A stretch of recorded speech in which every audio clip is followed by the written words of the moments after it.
Екінші модуль – оқу процесінде ChatGPT EDU-ны пайдалану. Білім алушылардың тапсырмаларын бағалау үшін жобаларды пайдалану алгоритмі. Жобалар – бұл бір ортада қайталанатын және дамытып отыруды қажет ететін тапсырмаларды орындауға бейімделген ақылды жұмыс кеңістіктері. Олар мысалы, ұзаққа созылған зерттеу жұмыстарын жазу, немесе жобаны, оқу сабақтарын жоспарлау, білім алушылардың жұмыстарын бағалау процесі болуы мүмкін. ChatGPT EDU-дегі жобалар функциясы жұмысты тақырыптар мен міндеттер бойынша ұйымдастыруға мүмкіндік береді.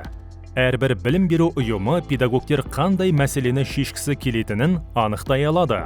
Содан кейін жобаларға материалдарды жүктеп, басқа педагогтерді қосып, осы ортақ кеңістікте жасанды интеллект көмекшілерін құруға болады.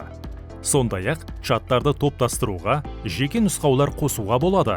Осылайша ChatGPT EDU маңызды деректерді есте сақтап, әрдайым өзекті болып қалады. Білім алушылардың тапсырмаларын бағалау үшін жоба құруды қарастырайық. Алдымен сізге жоба жасау керек. Интерфейстің сол жақ бүйірлік тақтасында жобалар функциясын таңдау арқылы жаңа жоба жасай аласыз. Пәнге немесе тапсырмаға сәйкес келетін атау беріңіз. Мысалы, физикалық тәжірибе, Ом заңы, немесе ерітінділердің химиялық талдауы.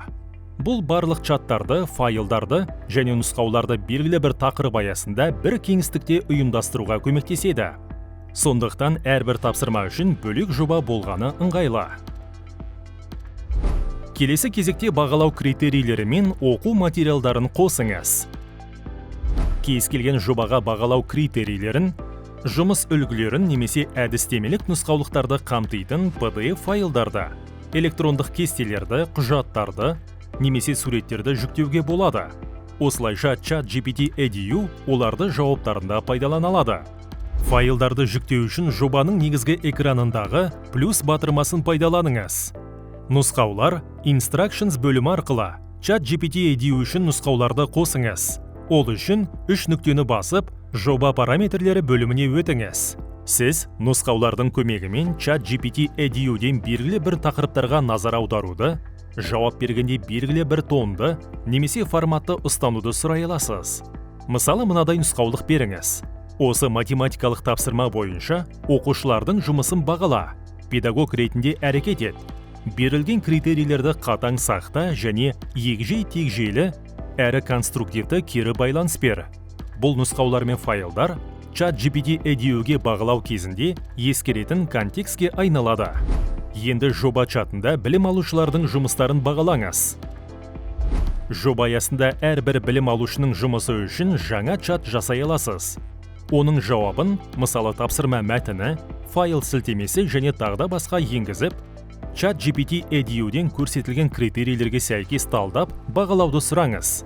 Мысалы, solutionstudent.pdf файлын талдап, жұмысты Rubric on Mathematics PDF файлындағы критерийлерге сәйкес бағала. Шешімнің мықты жақтарын, жіберілген қателерді көрсет және жақсарту бойынша ұсыныстар бер. Жоба ортақ жадты сақтайтындықтан, модель бұрын жүктелген барлық критерийлерді ескереді және тапсырманың контекстінде қалады. Алгоритмнің келесі қадамы ChatGPT EDU-дің жауабын талдау және түзетулер енгізу. ChatGPT EDU ұсынған баға мен кері байланысты алғаннан кейін оны мұқият қарап шығыңыз. Бағалаудың дәлдігі үшін жауапкершілік педагог ретінде өзіңізге жүктелетінін ескеріңіз. Фактілерді тексеріңіз, критерийлерді дұрыс қолданғанына және тым жұмсақ немесе тым қатал емес екеніне көз жеткізіңіз. Қажет болса, сол чатта ChatGPT EDU-ге нақтылау сұрақтарын қоя аласыз. Мысалы, теңдеуді түрлендіру кезінде шешімде екінші қадам дұрыс орындалмағанына назар аудар. Баға қою кезінде осыны ескер. ChatGPT EDU-ді оқыту және түзету арқылы сіз оны жақсартасыз. Соңында білім алушыларға бағаларын қойыңыз. ChatGPT EDU-ден алынған ақпаратты жоба ретінде пайдаланыңыз. Осыған сүйене отырып, қорытынды пікірді қалыптастырып, оны толықтырыңыз және түзетіңіз. Бұл тәсіл жұмыстарды алдын ала талдауға кететін уақытты үнемдейді. Дегенмен, естеріңізге сала кетейін, білім алушының жеке ерекшеліктерін ескере отырып, түпкілікті шешімді қабылдайтын өзіңіз.